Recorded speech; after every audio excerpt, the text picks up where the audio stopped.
Today, we want to step into what our clients and our listeners and our communities have been saying. Step into the fullness of who you all are. Just go for it. Oftentimes, having that vision and having someone else have a vision for you allows you the courage to step in that way. You are listening to the Leadership Vision podcast, sharing our expertise in the discovery, practice, and implementation of a strengths-based approach to people, teams, and culture. For more resources about developing your strengths, the strengths of your team, or the strengths of your entire organization, click the link in the show notes or visit us on the web at leadershipvisionconsulting.com. Hello, everyone. My name is Nathan Freeberg, and today on the podcast, we're going to be talking about 3 big changes that we're going through here at Leadership Vision. To kind of learn a little bit more about the genesis or where this whole idea is coming from, you can use the show notes to go back and listen to our previous 2 episodes from January of 2023, but it's not necessary to learn about some of these things. We're going to talk about 3 of the changes that our company is going through. We're going to talk about, maybe most important to you, why and how these changes have any effect on you, our listeners, readers, and watchers. And then we're also going to share just a little bit about kind of this change process and how we arrived at it. Because inevitably, you are going to be facing some change this year. Maybe you're going through one right now. And so we hope that this episode can be not only a resource and give you maybe a couple of tips, but more than that, it can be a source of motivation and encouragement when you inevitably feel stuck or maybe don't get where you're going in the way that you thought you'd get there. So get out a notepad and listen up, because this is going to be a good one. Unless you're driving, don't get out a notepad. Did you fall down? Everyone grab their notepads. Brian Lindo, maybe I'll leave that whole nonsense in, and we can just jump right into this. Leave it in. What I want to do before we talk about our changes and get some of those specifics, I'm wondering if the 2 of you can share a little bit about maybe just the change process, or kind of how we decided to make some changes and like what that was like. Because I think oftentimes in life there are changes, transition, whatever you want to call it, that are forced upon us. And then changes that we decide something needs to change, and I'm going to enact this change before the wheels fall off or something bad happens. And so just maybe talk a little bit about like, why are we making these big changes, which again, if you're like, I don't want to hear about their company business, keep listening, because this is going to have a direct impact on all of our listeners. So maybe talk about like, why are we even talking about change?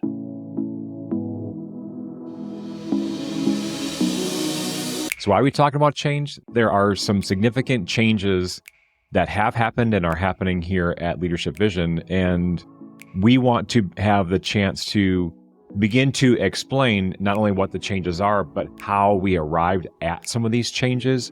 Because this process of change, as you mentioned, Nathan, isn't just happening for change's sake. And, you know, for those of you that know me, I'm not the kind of person that wants to change quickly. I want there to be some type of specific reason why we're changing. I'm not just that instigator of change for change's sake, but it often happens through some type of navigation or things not going like we were thinking. And it starts with like this kind of reflection of what's going on around us? Why is this happening? Is this really effective? And I believe that change was waiting for us. And I was just trying to walk around it. And at some point, it was just unavoidable that things do need to change because what's happening wasn't reflecting how I thought we needed to move into the future. And so to move into the future, some things had to change. That's good. And I think sometimes change happens to us, or we instigate change, and they're both good. Sometimes the change that happens to us allows us to open our hands to things that we've been holding on that maybe aren't helping anymore. In the work that we do with people are constantly changing. There's a familiarity with people, and human needs are still there, but the change is constant. And sometimes we think that everything else has changed and we haven't. We're the same person that we were 3 years ago, 4 years ago. And the reality is there's been a whole shift, and we wanted to respond to that shifting.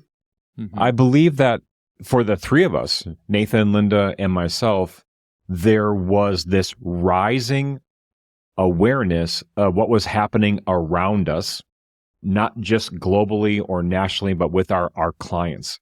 And that raising of awareness of what was happening made me in particular realize that, yes, we're adaptive in how I believe that we really work with our clients, but we were becoming more reactionary in that adaptive response and not reflective and responsive in the way that we were adapting. And that was what was really agitating me. I felt that we were seeing changes happening around us, and we weren't meeting those changes with the type of work that we were really capable of. But the pieces were there.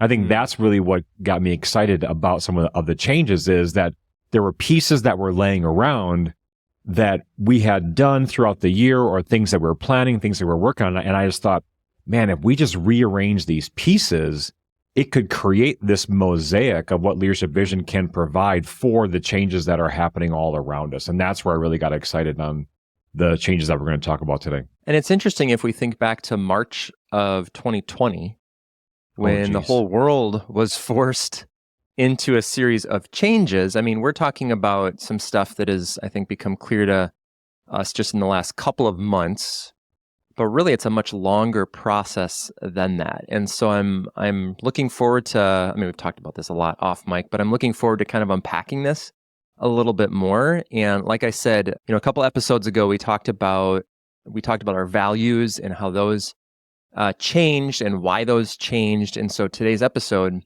is going to be, I think, explaining a little bit of what has come out of that.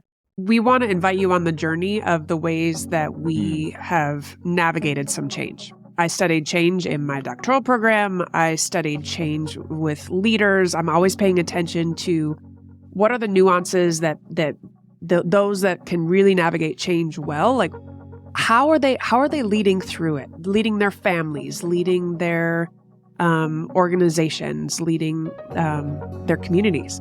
And one of the things that really stands out to me is sometimes you're faced with a change where you feel like you're doing the same thing. And maybe at the end of this, you might think, oh, they're still kind of doing the same thing. But sometimes it just feels so big inside of you, like almost like this adolescent feel of like, now I've become a person. And you're like, yep, that's just normal for how things grow and evolve. So the main changes came as we were talking to people in the fall of last year. And it almost felt like we were losing our edge about why we were doing what we were doing. We knew with whom we were doing it. We knew the kind of the target audience that we wanted to reach, that we wanted to work with. We have this passion about growing leaders. We happen to use the Clifton Strengths as our tool of choice. But there were a lot of things that we just could not spell out. And there were people that were kindly loving us and saying, could you explain it to this table what you're doing? Could you explain it to those people? And I thought, we just need to revisit what we're doing, why we're doing it, and with whom we are doing it. And in just like our values, we had to open up our hands to the values that we used to have. We had to open up the things that we've been holding as far as who does what we're going to focus on as a company, and start to realize, what is it that, if we shake it out a little bit, what is it that we're finding? What is the gold that can be understood by everyone? And one of the things that sifted and came most clear was our focus on positive team culture. Yes. More than just strengths, more than just, helping leaders feel better about themselves. We wanted to provide catalytic change. We believe we provide catalytic change that ripples into communities, into the clients that we serve. So with that, there's 3 new areas of focus that we'd love to share a little bit more about. Well, and Linda, that was such a great transition into our first one. So I should say for the listeners that we spent, 25 minutes before we hit record trying to figure out how to phrase this. And so to your point, Linda, like this is still a bit of a process. We're still figuring it out. But our first change is a focus on culture, which I don't know if you've been listening to our podcast intro that I've said, I think at this point, 8,500 times. We focus on people, teams, and culture. So how is a focus on culture a shift for us? How is that a change? Who wants to tackle that? Brian's going to tackle it, but I'm going to say a few preliminary remarks, and that is we're focusing on culture in a time where the culture word has almost turned like leadership or like, oh, what does that mean? Or that's overused. When you say culture, what do you really mean? But our focus of culture and on culture has emerged from distilling what is the most important in organizations, and that is culture. And Brian, why don't you kick us off? When Linda identified this niche that we're talking about with, understanding, influencing, helping to create positive team culture, that positive team culture phrase kind of like was this, not just a light bulb moment. It was like a lightning strike of like, that's it. Because we had done so much listening to what our clients were observing. We did so much listening in conversations when we're asking for advice and how it is that we're going to navigate what's going on around us. And what we heard over and over again was a greater need. Why is this happening? How do we navigate what's going on around us? What's going to happen next? My team is, and then a leader would go on to explain that. And we realized that what they were talking about was not individuals anymore. It wasn't an individual need here, individual need there. That wasn't what was going on. People actually were not asking for team development. But what they were doing is they were surfacing a need that fell into what was happening within the culture. It could have been within the culture of their city, their company, within the team, within their division, but it was a cultural identity, a cultural name, a cultural need. And so why was it important for us to say a positive team culture? Because a positive culture can be most influential, or it can be shaped the most within a team context. And so team is still the place where we do most of our work, but it's this identification of what's happening within the team culture and how is it that we can still invest in people and help equip leaders to create a positive team culture. That's why this conversation is so important, because it gives people the permission to say, what is actually happening within us and around us that is then being played out in this dynamic of the team? And then how can we address each individual, the leader, and that positive team culture idea? That's really what the main change in our focus has become. So in the last couple of years, Brian and I would go into work with different teams, and it was almost like on the sidebar of our notes, whether we wrote on our notepad or typed out, the notes that we were making were themes that we were hearing in these teams. And that is maybe, whoa, this team is emotionally charged, or this team is resistant, or this team, there's not a common language that's helping them. Yep, they have strengths, but even in that, they're saying words like collaboration, and they're not all lined up on what that even means, or what does it mean to contribute to a positive team culture. Now, we know that creating that culture still requires investment into people. And so we still begin with that focus on the individual, but we are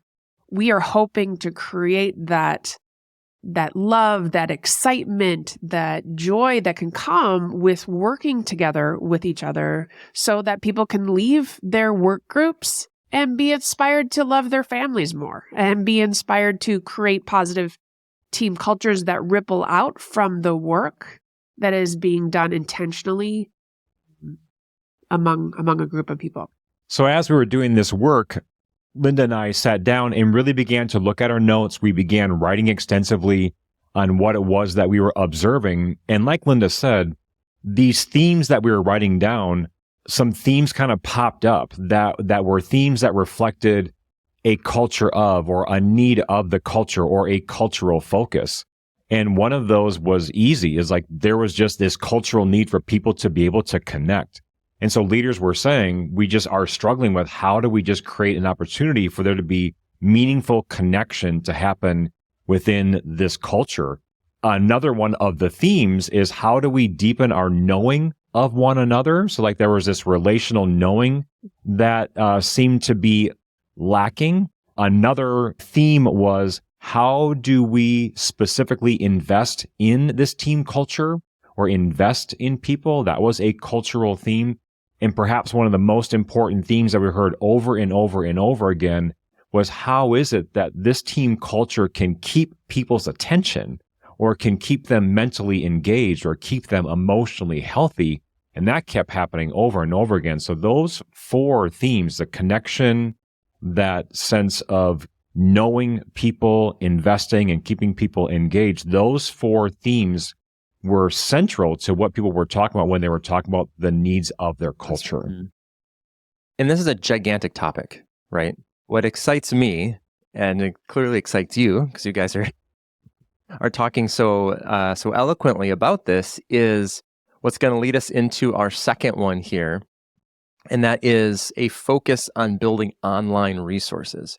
So for our listeners, and if you're watching this on YouTube or reading the blog post summary, this renewed focused energy around building positive team culture, one, it means we're going to be creating a lot more resources around this idea. And Brian, you and I recorded something a week or 2 ago. Sometimes Brian and I will just hit record and just see what happens. And it was all about team culture. It was almost like Brian's personal manifesto about how do you build personal team culture. It wasn't like, it was basically 3 steps and just kind of, he was talking about it. But this is my area of focus, I guess. And Yes. do you want me to talk about it, or do you want to talk about why we're doing this? Because I've been banging this gong for at least 10 years. Banging a gong. Bong. Ringing the bell? But yeah, the internet's catching on. And so big Well, change. I can give a high level, and then Nathan, you can fill it in. All right. I'd love to. Well, one of the things that we were experimenting with in 2022 was creating some online resources, and we were practicing in what we were creating and seeing what people were interested in. And what emerged was this realization that people are looking for resources for the development of people, for the development of teams and team culture. They're looking for something to be available on demand, online, ready with ongoing support. And one of the things that is an emerging change for us right now is a designation of this specific area of focus is how can we be a provider of resources for personal and team development for anybody who wants to have these resources. So what I'm excited about is back in 2015, we launched our first course that was kind of like, if you've ever been to like a waterfall or like a high cliff or like the Grand Canyon, if you can picture that and you're standing on top, it was kind of like if you took a softball and just chucked it into the ravine, the abyss, and it just went nowhere. It just disappears. And part of it, I think that we weren't aligned. We were, they're really laughing at me right now. It just wasn't the right time, which is where the metaphor breaks down a little bit. But through all of the work that we did in COVID online, with clients online, with stuff being delivered through various ways, we're like, people want this. And, online learning, is through the roof in terms of how many people are using these resources. And so if you go to leadershipvisionconsulting.com/courses, we have 2 courses up there right now. We have 2 more that are close to done. And hopefully by Q2, we should have 6 courses that have come from a combination of, honestly, some analytic tools, like what are people searching on our website? They've come from some in front of people tools. So the stuff, Brian and Linda, that you're talking about, the leaders are asking for. It's one thing to bring us in for a couple days and to walk everybody through our material. It's another thing to say, here is that material to do at your own pace, in your own time, and then let's come together and talk about it in a staff meeting. What's really exciting me, my job, I feel like, is taking the thought, leadership, and knowledge of the two of you and distilling it into digestible lessons. It's taking the forests of handouts and printouts that we have created over the years and translating those into online lessons. What makes me even more excited is that through some software that we're using now is that we're going to do this in a community setting. So imagine, if you will, a place where, team leaders can come and gather with other like-minded team leaders to maybe do a short lesson, maybe hop onto a message board around a topic or idea and be like, oh, that's a really good idea. I think I'll try it. Like, take tools away from not just the three of us, as brilliant as we are. There's no way that our, we'll call it 60 years of experience collectively is comparable to the bajillions of hours that this community will be. So this is, I was going to say it keeps me up at night, but that has negative connotations. It only keeps me up at night because I just need to stop working on things because I'm so excited about it. It also scares me a little bit, to be honest. Like, anytime I think you're doing something difficult or challenging, you're met with this resistance and this level of like, how do we do this? How do we manage all of this? And, I send people personal notes, everyone that, has joined the community so far. And like, I was chatting with a woman from New Zealand last night, very briefly, but I'm like, this is cool. This is great. Now finally have a formalized process for this. So also I say that to add that like we're taking our cues from our community. And our community is everyone that listens to this podcast, everyone on our email list, everyone on our social media channels, people that we meet in the real world. So if you have a comment or question or suggestion, or, it'd be really cool. Well, this is teaser. We're going to be putting out our next course on trust because we just got so many people asking for it. And we've done this type of work in real life. So I feel like I've gone over my time on that. Do you want to say anything else about it, or are we just going to the final one here? Because I feel like I could talk about this for the next 2 days. I want to say something because there's no one better than you, Nathan. And shucks. so you're not, come on. You're not just the voice and the host of the podcast. You are ahead of the curve always. The way that you pull us into the future and say, but we're doing this and we could try that. And then you put the tools together to make it work. And so, well, thank you. Yeah, this wouldn't happen without you. And I just love that the three of us are heading in this direction together. So it's teamwork. Cause like I said, it's taking all that you've been doing, which leads me to the third point. So Brian, do you remember when we took a road trip to a little camp in Wisconsin? God. We were meeting with this group of like business leaders on some retreat.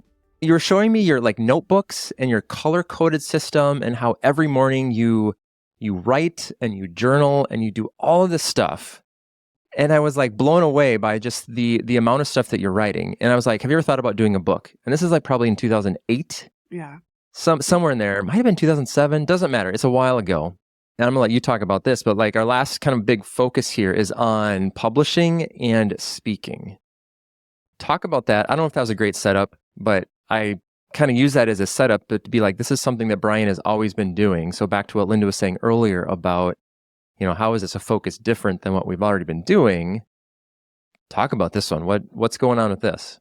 So what is happening here, Nathan? You are correct. There has been a lot of writing that has happening.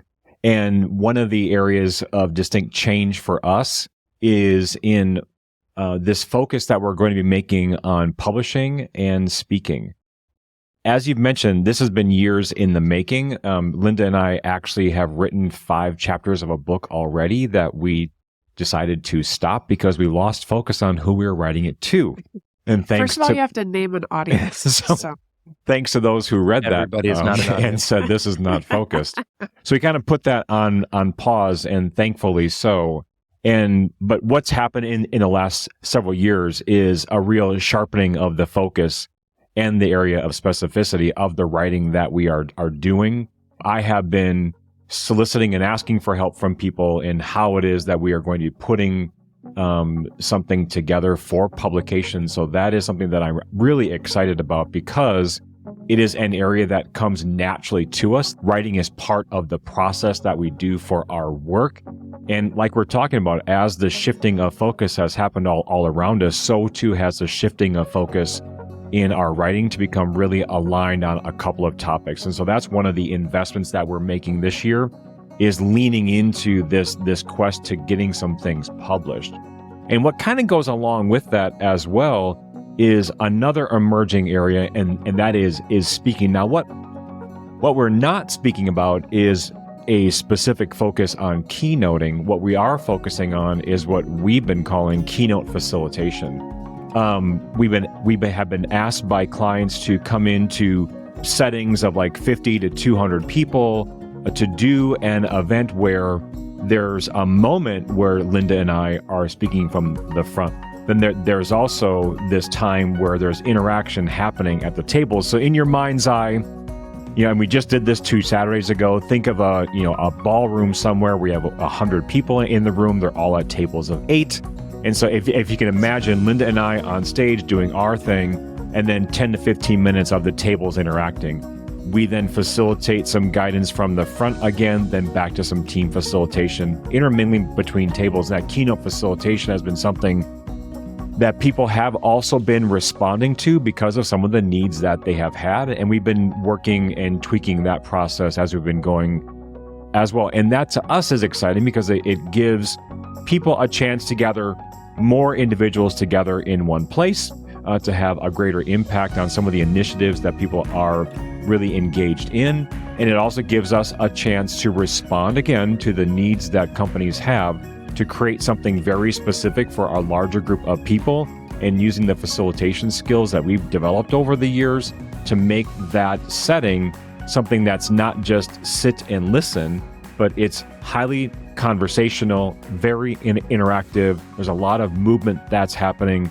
People are, again, getting a chance to talk one-to-one with people. And so it's having a very strong return on the time that's invested, because a lot of relationship building is happening during these keynote facilitations. I seem to remember that we did more of that back in the early days when Lynn and I were both started working with you, Brian, and became like official working with you. What was the change? What was the shift? This is in some ways the opposite of what I just talked about with online resources. As I look at the last 3 years, the opportunity to just be dialed in online with Zoom, with Teams, gave us an incubator to really begin to note what is happening in these teams.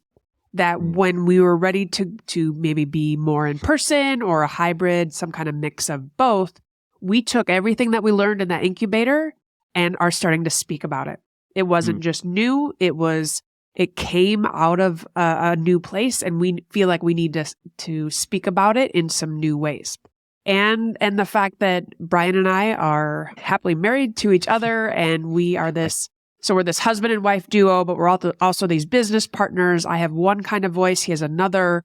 When we're with people, it's the going back and forth that creates this invitation or welcome to be in the middle of us or amongst us to really wrestle with some concepts that we've been, quite frankly, writing about and leading in smaller ways. So this is now just the new and improved evolution.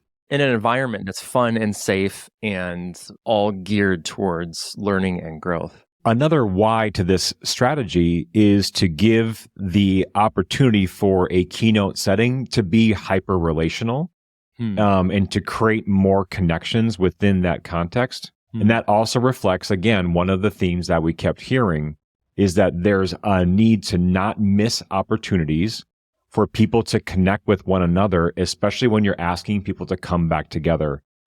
We've had a couple of leaders say, and this is my translation, it's not enough to bring people together just to talk to them. You can do that virtually now. But when you bring people together to talk to them, how can we create opportunities where they can talk with each other as well as be informed by someone else? And having that objective voice doing some of the informing and facilitating the conversations you kind of get a very multiplied return for the time that you're committing to that opportunity. Yeah. I'm excited about all these changes. I know that you are too. And listeners, we're excited as we invite you into this journey with us, because you're going to be a big part of it, not only informing it, but benefiting from it. And as I said at the beginning, if you're someone that's going through change, we wanted to share just a couple of quick things that we're learning. We've learned that might be inspirational or maybe motivational. And so what I want to do, Brian, Linda, is kind of read our notes here, and then maybe have one of you like say a word or two about them. So the first thing is, again, keep in mind about the change process is change for the sake of change isn't really helpful. But change because you know why you need to change some things is. What we have focused specifically on is trying to answer that question, why? Why are we making this change? What will be the outcome for that? And what's going to be the takeaway for the people that are receiving our services? So that focus on why is a question that we are wrestling with over and over and over again. And I feel that we've really honed in on what the why is to the purpose that we're making these changes. Yeah. And I might offer that sometimes change for change's sake is okay. Sometimes having a new look, like a new vision of something, a new perspective to, for us, even when we travel, since we've been able to travel again in the last couple of years, it was okay. We have new eyes. We have a new appreciation. And so sometimes even changing our physical environments where we, even what our studio looks like, or what our workspaces look like that sometimes the change, you have to practice with some of the areas that you can control, and then really use that practice to do the big changes. Wow. Sure. It's good. The second one, and this connects with our previous episode where we talked about like our vision and values and that. In order to achieve these goals, these dreams, these visions, whatever it is that you want to achieve in life, what changes do you need to make in your life? Be that your environment, your skill set, things of that nature. So kind of looking at like, if you want to achieve this goal, like what do you have to change personally to make that happen? Well, sometimes that change is actually listening to the person that's giving you some advice or reflecting back to you. Like, it's not often just feedback. But oftentimes it's the people that offer you some kind of advice, or say, I remember this woman reading some of Brian's writing, and she looked at me and she made this sense of her hands, and she opened it up like she's holding a book, and she said, Brian's words need to be in people's hands. Yeah. And I remember, it's just a voice. So when I've watched him write and wrestle with ideas, I have this obsessive piece about me that's how do I help do my part to get his words into people's hands, to get them in their minds and in their hearts. Because oftentimes when Brian just opens his mouth, it comes as a result of much study and the practice of writing. So that when he says, the writing came from somewhere. So this goes back to letting people, sometimes it's letting people give you some advice or dream for you, and then for you to take the steps to step into that vision. Maybe there's something that someone said to you early on. Maybe it was a colleague. Maybe it was a mentor. Maybe it was a family member that just said, have you ever thought of this? And it's enough that, you didn't quite have the courage, wasn't the right timing, it wasn't the right space, but maybe today, and I think what we're receiving is today we want to step into what our clients and our listeners and our communities have been saying. Step into the fullness of who you all are. Just go for it. Oftentimes having that vision and having someone else have a vision for you allows you the courage to step in that way. And then as a result, what happens? You might get fit. You might start exercising as a result of all of this, or be eating different, or trying new things to better yourself or grow as a leader. So the last one is that change is a loving response to the invitation of our dreams and visions. I don't know if there's been a time in Leadership Vision's history where we've listened to more outside voices in the shaping of who we are. It's been required that we're saying yes to some very specific voices, and we're also saying no to specific voices in the shaping of who we are and in the informing of these changes. I believe that this reliance that we are having on community to help us navigate this change is in how we are creating a loving response to this invitation for change.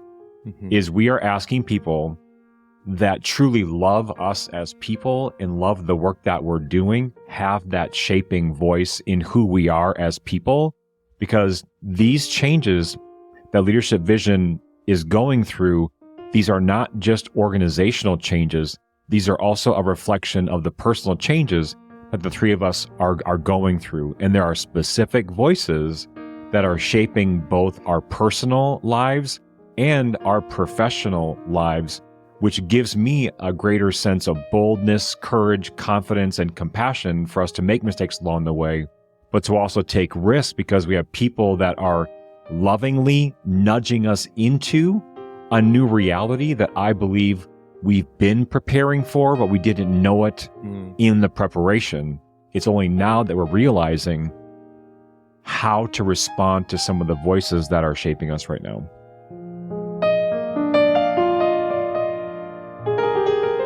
So listener, what changes are you being invited into to experience your dreams and visions coming true in this year? Those could be gigantic things. Those could be small things. Whatever it is, we would love to hear what those are. I don't know, maybe we could give you some advice or help you, or you could give us some advice and help us on our journey. But regardless of what it is, please email us or comment in the blog post. On social media, you can email me, Nathan, at leadershipvisionconsulting.com, and I would love to hear what those dreams and visions are for your life.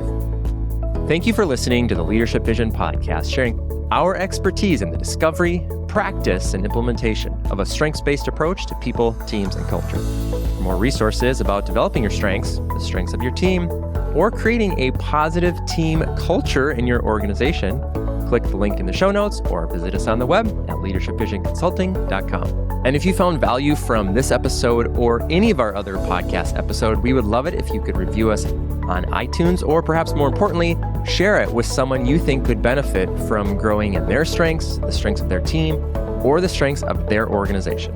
I'm Nathan Freeberg. I'm Linda Schubring. And I'm Brian Schubring. And on behalf of our entire team, thanks for listening.